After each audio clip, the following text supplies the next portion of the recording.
Et comme je vous l'annonçais précédemment, j'ai l'immense plaisir d'accueillir en studio Sofia Falkovic. Sofia, bonjour.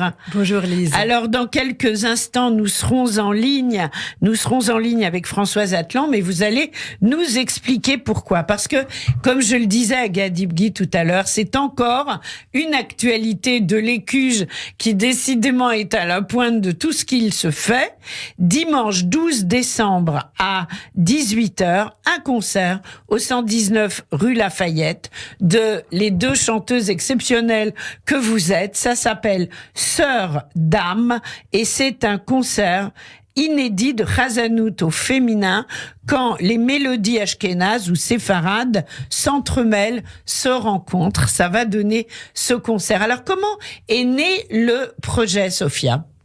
Alors, pour vous dire honnêtement, c'est une longue histoire. Mais j'aime bien les longues histoires. C'est vrai que c'est un projet qui, à la fin, est devenu un fruit de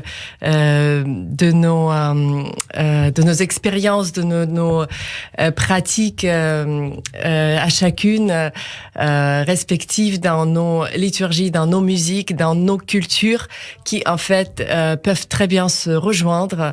Et dans ce concert porté par l'Écuge et sur une idée originale de Gad, nous allons présenter pour une première fois, puisque ça n'a jamais été fait auparavant, ce sont vraiment des chants liturgiques, ashkénazes et séfarades, que nous allons chacune chanter dans nos... selon vos traditions. Selon nos traditions, et aussi nous allons nous rencontrer en chantant. Oui. Et nous serions accompagnés par deux musiciens virtuoses au violoncelle et au kanoun. Et donc l'ensemble, le kanoun, c'est un instrument qui est utilisé souvent dans les orchestres orientaux, et donc il donne une couleur et une harmonie particulière dans les aigus. Et bon, le violoncelle, c'est ça nous plutôt rappelle pour le côté ashkénaze, le côté occidental. Voilà. Mais nous allons nous allons pas jouer uniquement sur ce côté-là. Nous allons aussi les faire dialoguer et les faire se rencontrer, puisque chaque harmonisation, chaque morceau a été vraiment conçu à travers nos répétitions, à travers nos rencontres, de façon unique et je pense absolument originale dans ce sens. Alors, puisqu'on parle de rencontres, on va rencontrer maintenant Françoise Atlan qui est en ligne avec nous. Bonjour. Bonjour. Alors, c'est vraiment un plaisir de vous écouter déjà. C'est gentil. Alors Françoise, moi je vous connaissais plutôt côté judéo-espagnol. Est-ce que j'ai raison ? Ah ben absolument, ça fait partie de mes effectivement de mes répertoires de prédilection.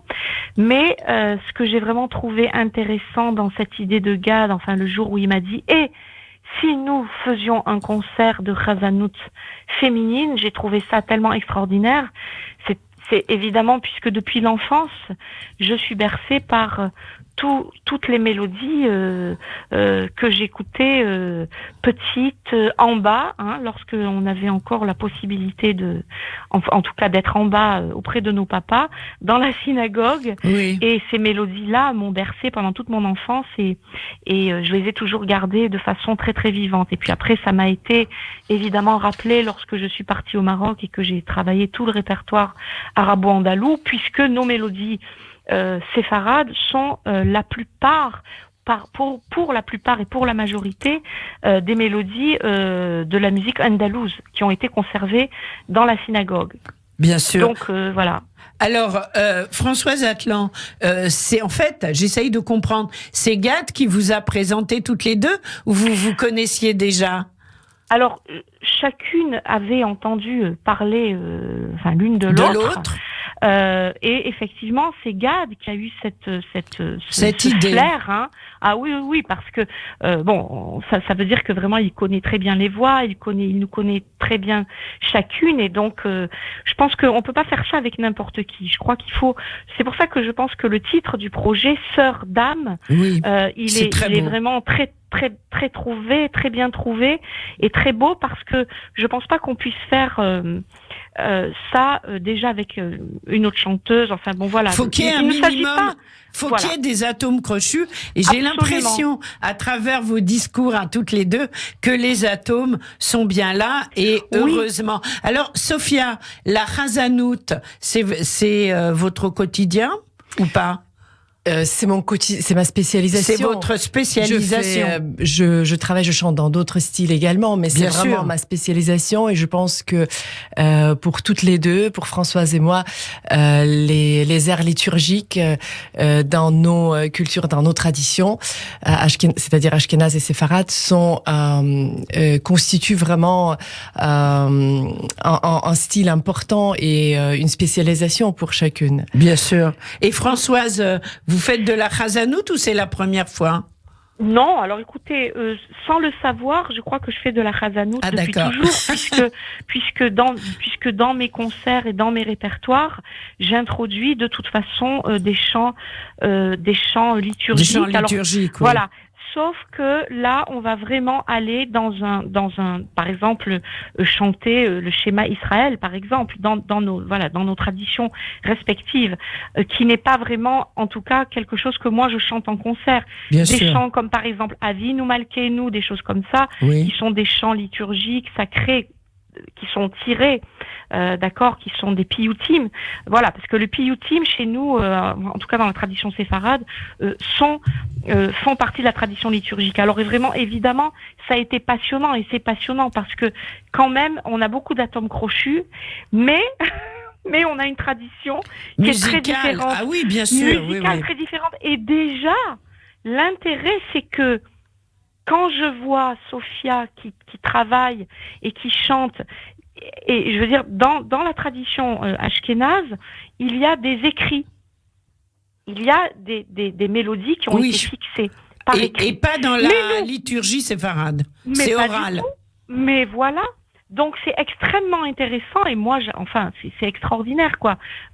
Cette découverte de chacune, évidemment avec nos collègues, avec Nidal Jawa, que moi j'ai invité à venir, donc qui est tunisien et qui a aussi, lui, cette tradition aussi à la fois de l'écrit, mais toute une musique improvisée, et Raphaël, lui, qui est dans l'écrit, et qui évidemment s'essaye justement à approcher l'improvisation.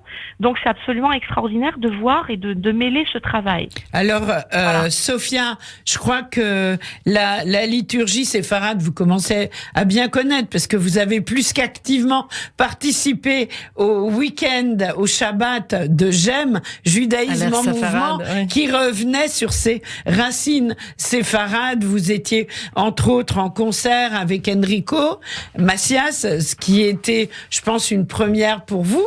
D'ailleurs, vous avez bien assuré. Bon, Enrico a eu un peu de mal à lire votre nom, mais c'est pas grave. Je pense qu'il a très bien lu. Hein. Non, je plaisante. Parce qu'il avait son papier, il nous a fait rire avec ça. Et donc, finalement, vous réunissez, Sophia, les deux traditions, peut-être pour un jour n'en faire qu'une. Alors, je pense qu'il y a de la place pour chaque tradition et je trouve qu'au contraire, le plus qu'il y a de voix plurielles, le plus qu'il y a de rencontres, le plus que c'est intéressant et enrichissant et stimulant parce que pour moi, chaque collaboration, c'est une richesse. Bien sûr, comme Françoise disait, pas avec n'importe qui, mais avec des collaborations vraiment choisies. Et structurées et j'aimerais dire aussi que j'ai vraiment beaucoup d'admiration, énormément d'admiration pour le travail que fait Françoise et vous voyez, nous habitons aujourd'hui dans le même pays, mais dans deux villes du pays presque à l'opposé, entre Paris et Marseille. Nous nous rencontrons régulièrement. Nous n'avons pas la même langue maternelle et pourtant son parcours et ses visions, son style musical m'a profondément parlé dès le début et c'est un vrai trésor de pouvoir construire cette création, cette collaboration ensemble, parce que enfin, nous avons constaté, je pense que parallèlement, nous avons tellement de choses en commun dans nos parcours et dans nos façons, des vocalités, des approches à la composition, à l'harmonisation. Nous sommes vraiment sur la même longueur d'onde. Ouais. Alors, moi, je propose, vu la façon, je vous interromps, Françoise, donc oui, Sophia... parce que je voulais dire quelque chose de très important, peut-être qui nous définit alors, encore allez-y, plus. parce que je voulais qu'on vous écoute. Ah oui, pardon. Moi, ce que je voulais dire, c'est que la spécificité que nous avons, moi et Sophia, c'est que nous sommes à la fois des chanteuses qui avons une technique lyrique, d'accord, c'est-à-dire que nous avons une émission vocale lyrique, nous sommes musiciennes, nous lisons la musique et nous avons une technique lyrique de départ. Oui. Plus cette vocalité, ce que j'appellerais moi cet inconscient musical familial qui nous a été légué, dont on ne sait pas finalement d'où il vient. Donc on a cette double culture, d'accord, et cette double vocalité. Donc c'est, je pense, qui fait notre spécificité. C'est que nous pouvons aller dans notre chant. Peut-être on va pouvoir l'écouter maintenant. Oui, il faudrait l'écouter parce que voilà. Alors on va l'écouter. Et alors je me tais, on écoute. Alors on écoute Françoise Atlan. On a écouté le morceau que vous nous avez apporté, et puis on terminera l'émission dans quelques minutes avec Sofia Falković.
Alors là, on est carrément dans l'ambiance orientale avec Françoise Atlan. Françoise, vous êtes toujours avec nous?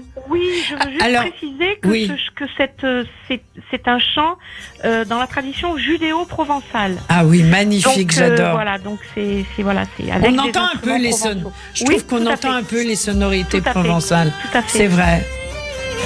Alors, Françoise, est-ce que vous avez déjà, j'imagine, vous vous rencontrez, vous avez déjà répété, bien sûr, mais est-ce que vous allez chanter ensemble, toutes les deux, à un moment?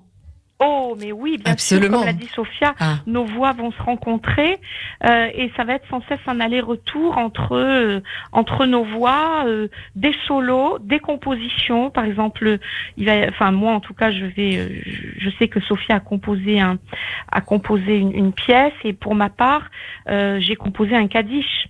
Ah voilà. Oui. Donc c'est osé, je sais, mais il faut savoir aussi que le kaddish, chez nous, on le chante dans un moment particulier, mais il n'y a pas que ce moment dans lequel le kaddish peut exister.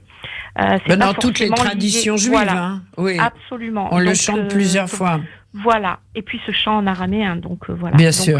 Bien sûr qu'on va se rencontrer, et c'est ça. C'est ça qui va être le sel du concert, si j'ose dire. Alors, un concert qui aura lieu le dimanche 12 décembre à 18h à l'Écuche, 119 rue Lafayette. Ça s'intitule Sœur d'âme, Chazanout au féminin, Françoise Atlan, Sofia Falković. Avant qu'on vous écoute, Sophia, qu'est-ce que vous espérez de ce concert? Je pense que c'est important aujourd'hui, surtout aujourd'hui, à l'époque à laquelle on vit, qu'il y a, si notre génération a intérêt dans toutes ces musiques, il y a de la place pour cette musique, il y a de la place pour de l'entendre, de vraiment l'entendre pour un public plus large. C'est pour ça que ce programme a vocation de tourner. Nous avons déjà reçu des demandes de la part des festivals à la télévision, et donc c'est de toute façon ça rejoint ce que nous avons fait et ce que nous faisons chacune séparément et maintenant ensemble dans le sens de ce projet. Nous avons vraiment envie que cette musique elle rencontre de divers publics, parce que nous allons présenter vraiment toutes les perles de la tradition de la tradition des musiques juives, de la liturgie, des zmirot de Shabbat, de la cantillation. Donc tout à l'heure on a hâte, voilà. J'ai qu'un mot, on a hâte. Et ce que j'espère, et je vous le dis à toutes les deux, c'est que la prochaine fois qu'on sera ensemble, on pourra entendre un morceau à deux voix. Ah oui. Et ça, vraiment, j'espère que vous allez l'enregistrer. Et j'aimerais juste dire aussi que si les jeunes filles vont voir que c'est possible, que ça existe. Bien sûr. J'espère potentiellement ça peut leur donner envie aussi de poursuivre leur passion, de faire ce qu'elles aiment vraiment faire dans la vie, de ne pas se limiter, de vraiment aller jusqu'au bout. Et si ce n'est que une goutte d'eau dans l'océan, bien sûr, pour nous c'est déjà beaucoup. Eh bien, c'est magnifique, ça va être le mot de la fin. Françoise Atlan, on vous retrouve le 12 décembre à l'Écuche avec Sophia. Bravo pour tout cela. Sophia, on écoute quoi là? On écoute Vehi She'amda, donc de Pessah. De Pessah, de la liturgie. Qui a été enregistré récemment au Musée d'art et d'histoire du judaïsme pour la chaîne dédiée à la musique classique Allegro. On écoute. Merci beaucoup. Françoise, belle journée. Merci. Et Sophia également. Je voulais juste dire avant qu'on se quitte que les auditeurs et les auditrices qui vont regarder la vidéo sur YouTube vont voir le costume clinquant, magnifique, à paillettes, dès le matin 10h. Bravo, chapeau bas, ça fait du bien. C'est très joli en plus. Un peu de Merci lumière beaucoup, dans de la lumière. Cette période d'hiver que nous vivons en France. C'est la lumière avant Hanouka, c'est vous. Exactement. Merci Sophia. Merci énormément Lise. Au revoir.